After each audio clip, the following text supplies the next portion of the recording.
People often ask me where I get my sermon material from. Where do my sermons come from?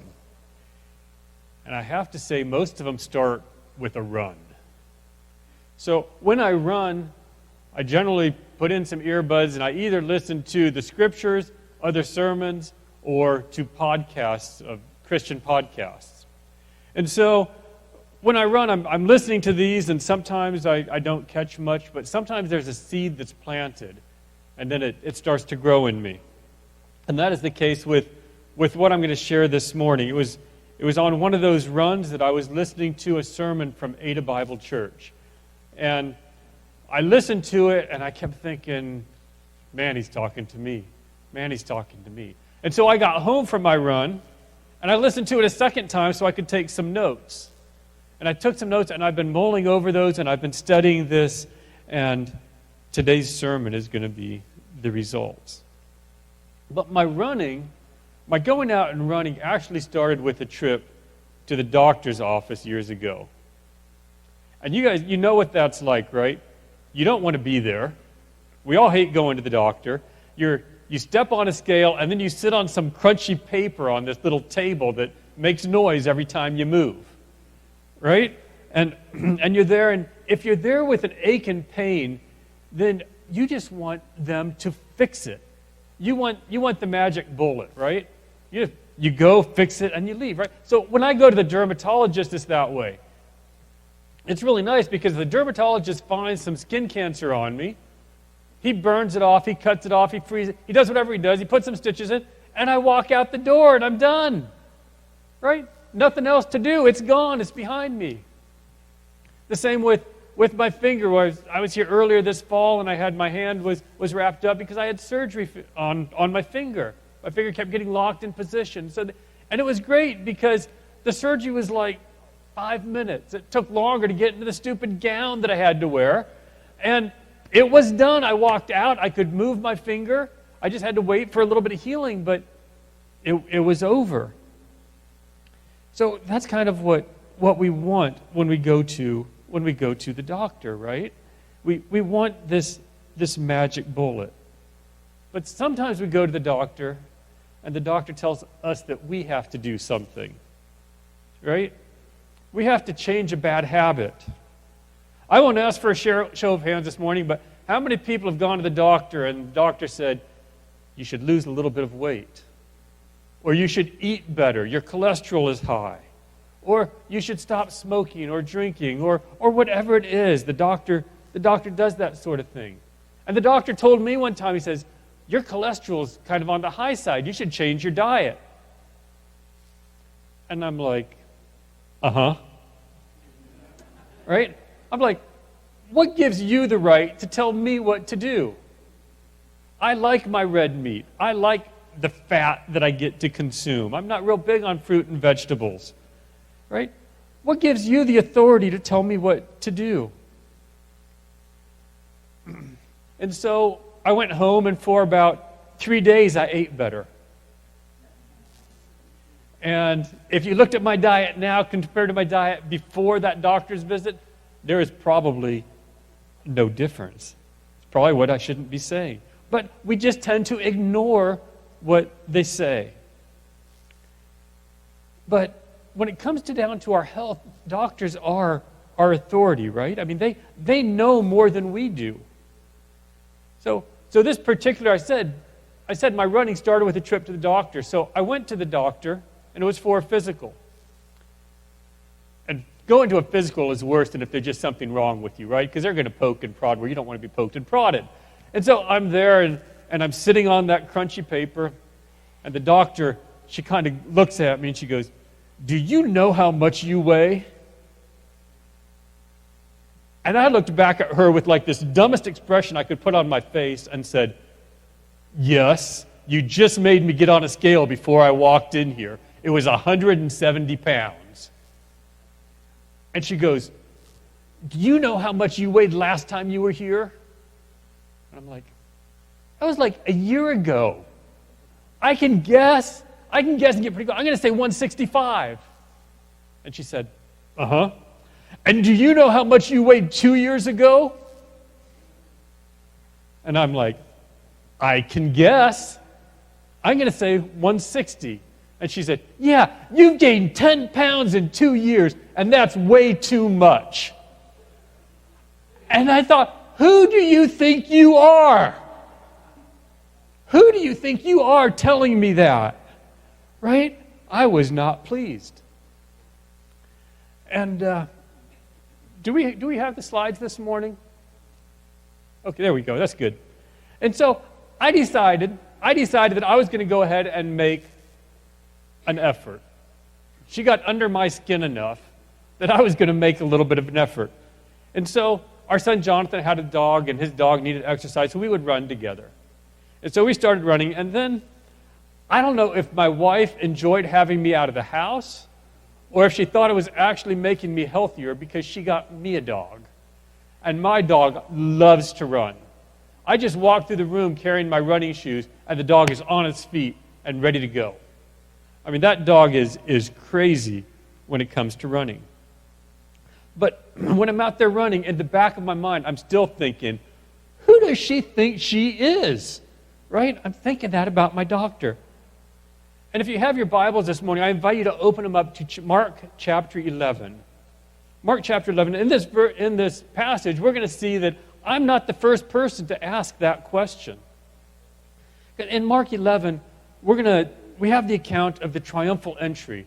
And so Christ is coming into Jerusalem for his final week. And it's the time when they were cutting the palm branches and waving the palm branches, and they were taking their cloaks and putting them in front of this donkey that he was riding on. And Christ is coming in. And so he comes in, and we're going to pick up in verse 15 of chapter 11. Apparently, I don't have this on right or something, so there, thank you. Verse 15, it reads, "And they came to Jerusalem, and he entered the temple and began to drive out those who sold and bought in the temple. And he overturned the tables of the money changers and the seats of those who sold pigeons. And he would not allow anyone to carry anything through the temple." And continuing on in 17, it says, "And he was teaching them, saying to them, Is it not written, My house shall be called a house of prayer for all nations, and you have made it a den of robbers?" And the chief priests and the scribes heard it, and they were seeking a way to destroy him, for they feared him because the crowd was astonished at his teaching. So Jesus comes in, and he disrupted everything in the temple, right? He disrupted things, and then he left, and he went out that evening to the Mount of Olives with his disciples. And if we pick up in verse 27, he comes back the following day. They came again to Jerusalem, and as he was walking in the temple, the chief priests and the scribes and the elders came to him, and they said to him, "By what authority are you doing these things? Who gave this authority to do them?" These things. Who gave you the authority? These things were the cleansing of the temple, of telling people what they weren't supposed to be doing. And they were saying, "Who do you think you are doing this? Who gave you the right? Who do you think you are?" Because this was all the people knew. The people who had grown up, who had been attending in the temple, this isn't like it just all of a sudden started one day. It was a progression, like most things are. And so it's what they were used to. You'd go to the temple and you could buy your sacrifice there. You could change money to the proper currencies for use in the temple, no matter where you came from. And so, I think it was like a service. It was easy to justify, right? People came from all over the world to Jerusalem to worship. We see that throughout. People came from all over. So if you were coming from a distance and you wanted to bring a sacrifice, say you had a 5-day journey to get to the temple, what is your lamb going to look like after 5 days of trying to keep up with you? Right? It's not going to look very good. It's not going to be the perfect sacrifice you're supposed to bring. Or the pigeon. If you were bringing a pigeon or doves, how are they going to survive? Are you going to bring food for them and water, and you're going to have to try to stop and water your birds every once in a while and provide some shade for them in this cage? No, it was such a better system, it would seem, to show up at the temple and be able to buy an acceptable sacrifice. And I tried to think of what this would be like today. Like, what do we do that would be totally disrupted? Probably not real good examples. But say that we were taking communion this morning. And we had the elements, right? We had the bread and we had the juice up here. And I came in and I said, what? And I took the bread and I threw it on the floor. And I took the juice and I dumped it. And I said, what are you guys doing? This bread has yeast in it. And you're using grape juice. You're not using wine? You guys would say, oh, that's not how we do things here. Right? Or if I came in and I took your hymnals and I said, oh, some of these songs aren't right. And I started tearing pages out of your hymnals. Right? You would say, what are you doing? Who gives you the right to do that? Those are ours. You can't do that. Right? Or if you came in this morning and I made a whip and I started whipping it at you because you still have your shoes on and you didn't take your shoes off and wash your feet before you came in here. Right? This is what they were used to. It was like, who do you think you are doing this? Who gave you this permission? What makes you special? The priests are going, look, we're descendants of Aaron. God chose Aaron. He chose us to fulfill this role. Who do you think you are coming in and doing this? Because, see, Jesus was not only upsetting their rhythm, he was upsetting their livelihood.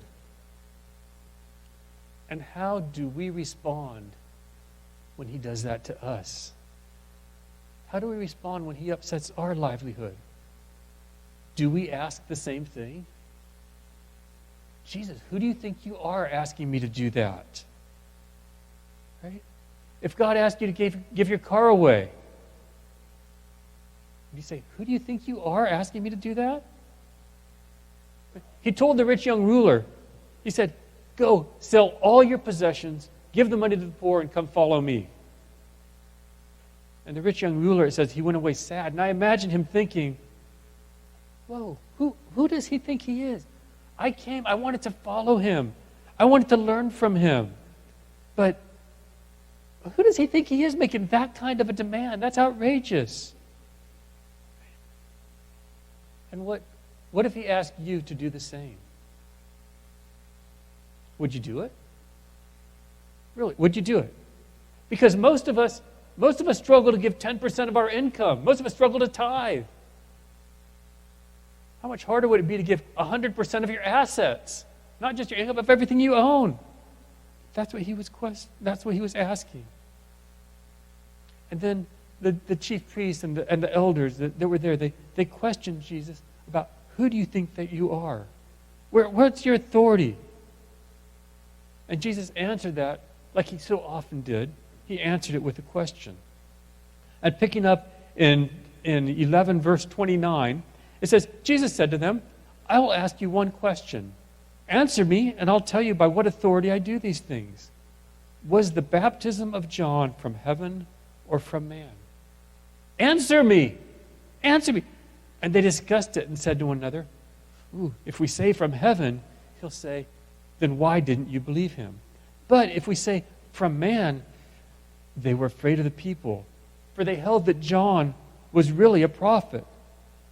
So they answered Jesus and said, we do not know. And Jesus said to them, neither will I tell you by what authority I do these things. So, catch what was driving the leaders. It was fear. It was fear. They were afraid of the people. Because, see, their livelihood really depended on Rome.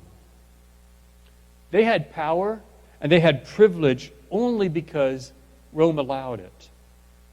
And if they were to mess things up in the eyes of the Roman representatives, they could lose it all. They could lose their power and their prestige. They could lose their income. And so they were fearful that this could happen if they let Jesus go unchecked, that he would cause an uprising, and that the Romans would then crack down. And they were also fearful that Jesus was going to make them look like fools. But fearful for the people, because if the people revolted, Rome would get involved. And how often do we allow fear to dictate what we do? How often do we allow fear to keep us from doing what Jesus has asked us to do or wants us to do? And is fear keeping you from going all in? Or are you afraid of what he's going to ask? Because, man, if you're sold out for Jesus, what are people going to think, right? If you have all your chips on the table, if you've doubled down, if you're playing Jeopardy and you're betting everything on double Jeopardy, people are going to think you're crazy, right? They're going to think you're stupid. None of us wants to look that way in front of other people. So what are we afraid of? Is it ridicule? Is it losing our position, our power, our influence, or our livelihood? Or are we afraid of being rejected or judged? What is the fear that's keeping you from doing what Jesus wants you to do? Because often our disobedience is not a result of this blatant desire to go against God. It's often the result of fear, because God calls us to do some really scary stuff. And the fear of the consequences, at least on this earth, can influence our willingness to be obedient. And then Jesus, after telling them that he wasn't going to tell them an answer to their question, right? He kind of circles back around. He wasn't going to tell them by what authority he did these things, but he was going to actually answer their question of who do you think you are, or what authority you have, because he told them a parable. He told them a parable. And picking up in the first verse of chapter 12, it says, he began to speak to them in parables. A man planted a vineyard and put a fence around it and dug a pit for the winepress and built a tower, and he leased it to tenants and went to another country. When the season came, he sent servants to the tenants to get from them some of the fruits of the vineyards. And they took him and beat him and sent him away empty-handed. Again, he sent them another servant, and they struck him on the head and treated him shamefully. And he sent another, and they killed him. And so with many others, some they beat, some they killed. But he still had one other, a beloved son. Finally, he sent him to them, saying, they will respect my son. But those tenants said to one another, this is the heir. Come, let us kill him, and the inheritance will be ours. And they took him and killed him and threw him out of the vineyard. What will the owner of the vineyard do? Will he come and destroy the tenants? Or he will come and destroy the tenants and give the vineyard to others. Have you not read the scriptures? The stone that the builders rejected has become the cornerstone. This is of the Lord's doing, and it is marvelous in his eyes. And they were seeking to arrest him, but feared the people, for they perceived that he had told a parable against them. So they left him and went away. See, the temple leaders realized what Jesus was saying. And he was saying, hey, my Father has blessed you. Right? He built this vineyard. He put the wall around it. He put the pit in. He made the wine. He's done it all. He's blessed you. And yet you're not responding. You're not responding like you should. So my Father, Jesus saying, my Father, he cared. And so he sent some of his servants to come to you, to collect what was due. He sent these prophets to give you a chance, and you disregarded them. And you killed some of them, but now I am here, and I am his son. Right? You want to know who I am? I am the Son of God.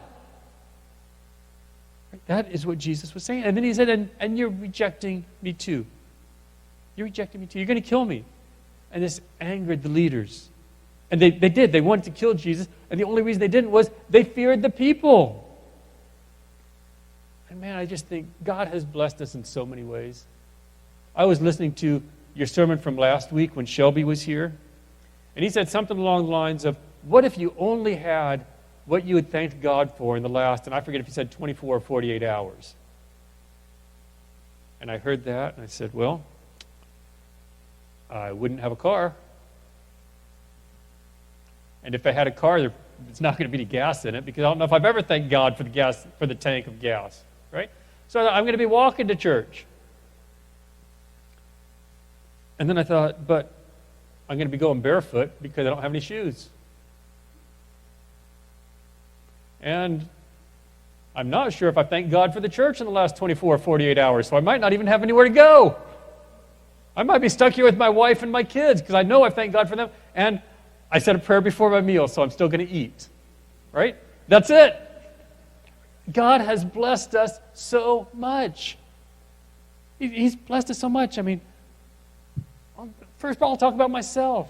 I'm so blessed. I have parents who love God, who set an example for me, who gave their lives to doing what God told them to do, being missionaries. And they're both still alive. I am so blessed. God didn't ask me. He didn't ask me what I wanted. He just blessed me. I have U.S. citizenship. I wasn't born here, but I have U.S. citizenship. I could have been born in North Korea or Cambodia or Siberia or someplace. No. God didn't ask me where I wanted to be born. Man, He sure blessed me by letting me be born here, because we have all sorts of opportunities that we might not have in other places. And our abilities, our gifts, right? They're all blessings from God. And sometimes I think, I did that. I earned that. I made that. I whatever. And then I look at this parable and go, oh, am I the owner or am I the renter? Right? And so I work all week and I get paid. And I got my paycheck and I'm like, I earned this. But am I the owner or am I the renter? And I get through the week and I get to the weekend and I'm like, yes, free time. Am I the owner of that time or am I the renter? And your stuff, right? Your tools, your car, your boat, your house, garden, video games, your abilities, your talents. Are you the owner or the renter? Because just like the religious leaders that Jesus was talking to, we want to be in control. We want to be the owners. I want to be the owner. This is my time. These are my talents. This is what He's given to me, right? The fact of the matter is, we want to be the owners and rent it back to Jesus. Think about that. Instead of Jesus being the owner and letting us use it, we want to be the owner and say, and here's some for you. Oh, here's the dues. That's not faith, that's control. And control is another reason, just like fear, that we don't listen to Jesus. Because to listen to Jesus, to obey, we need to acknowledge that He is the owner. He's the owner. We're just the renters. We are not the ones in control. And so Jesus said that the vineyard owner, He sent people to collect the rent. And they were rejected, and they were abused, and they were killed. And eventually the owner sent his own son. And looking through the parables, this is interesting because I might have missed some, but I think this is the only parable that Jesus put Himself in. He often talks about the kingdom of God and whatnot, but Jesus put Himself in this parable. The owner sent His son. So Jesus is saying, you want to know who I am?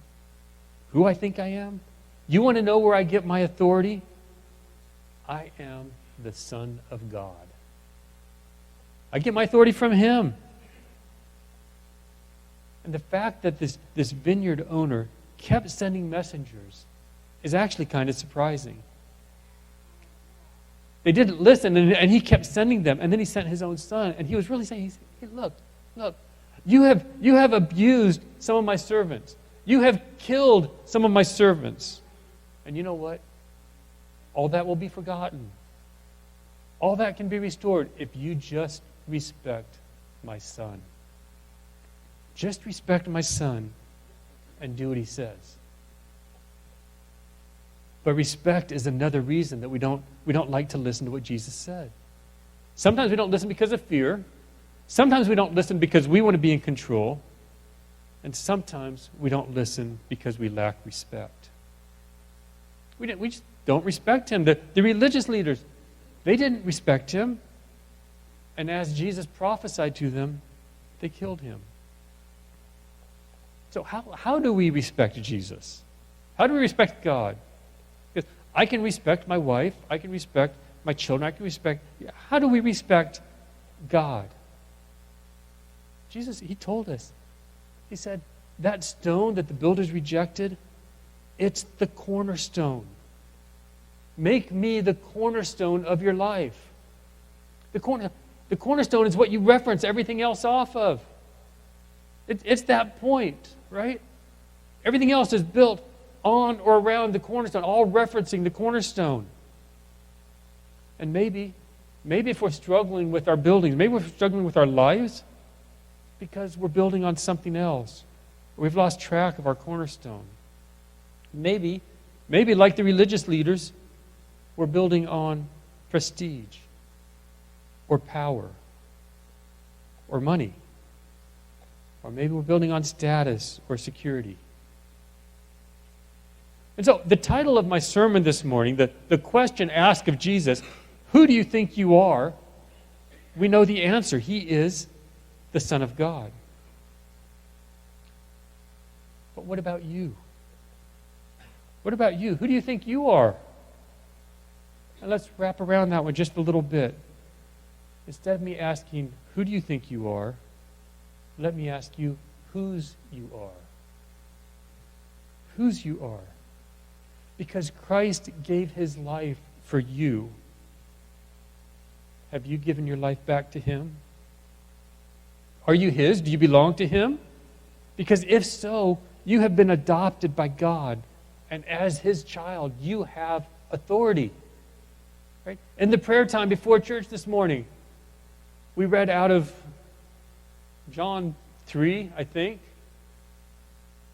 out of the Passion. And it was talking about, to those who believe, have the right to be called sons of God, have the authority of God. Right? So who does he think he is? He's Jesus. He's Jesus Christ, Son of the living God. And whose do we think we are? We're God's. So who does that make us? It makes us children of God, right? If you have acknowledged that he gave you life and that he gave his life for you, and if you've given your life back to him, you are a child of God. And continually we ask God for things, right? And on occasion God answers our prayers kind of like the magic bullet. You know, we ask and bang, it's answered. Other times, God tells us to do something. We say, Lord, draw me closer to you. Draw me closer to you. And our thought is that, boom, we're going to be transported right to his side, right? And sometimes he replies, hey, I'm here. You need to come to me. Spend time in my word. Spend time in prayer. Spend time with me. And we want our answers, we want our prayers to be answered quickly, just like, when I go to the dermatologist and it's done, right? We don't want those instructions that we need to do something. We don't want that kind of instruction from God that we're supposed to do something, but sometimes that's what's best. And sometimes God seems to tell us to do something out of the blue. It seems to us like it's out of the blue. We may not know why, but does it matter? Does the why matter if God is telling you to do something? And so we're back to the question, what is keeping us from listening to and obeying Jesus? Is it fear? Is it control? Is it lack of respect? It could be all sorts of things. This morning I wasn't sure how to end the service. So I asked Brittany to come up, Brittany and Mark to come up and sing Here I Am, Lord. And I was debating, and I think I'm going to do something a little different, something I haven't done before. I'm going to have an invitation. I'm going to ask the elders to come and just be available at the front. If there is anyone here this morning that has not made a commitment to Jesus Christ, hasn't given your life back, if you've been holding off because of fear or control or respect, I invite you to quit fighting. I invite you to come forward and acknowledge who He is by giving your life to Christ. But I also invite anyone else to come forward. I invite you, anyone else who is saying, man, I've kind of lost my way. There's some things here where maybe I haven't been being obedient. Maybe I've, because of fear or control or lack of respect, I haven't been doing what God wants me to do. And so if anyone else would like to come forward to the manger and to the cross, He came in the manger, He died on a cross so that we can be here, I invite you to come. I said most of my sermons come from a run, and they do. But if you ask who my sermons are for, they're for me. I'm not preaching to you, I'm preaching to me. That's definitely the case today. As I was working on this sermon, my feet were stepped on so many times. If you could see my spiritual feet this morning, they're wrapped up in about 8 packages of gauze and still bleeding. I feel like every time I read through this, every time I was working on this, I was being convicted. So if that's you this morning, I invite you to come forward. If you just want to come forward, stand in front of the cross, kneel, whatever. If you want to talk to one of the church leaders here, that is great. Any of us would be willing to pray with you as well. Because, when I went to the doctor and they told me to do something that I didn't want to do, I could go get another doctor. We can't do that with God. There is only one. There is only one. And so we need to do what He says. If He tells us to do something, there's a reason, and it's good. And if we reject what He's telling us, we're not only hurting ourselves, we're rejecting the Son of God. So I invite you, why don't you go ahead and stand as Brittany and Mark are singing, and they will close the service then. Anyone who wants can come forward.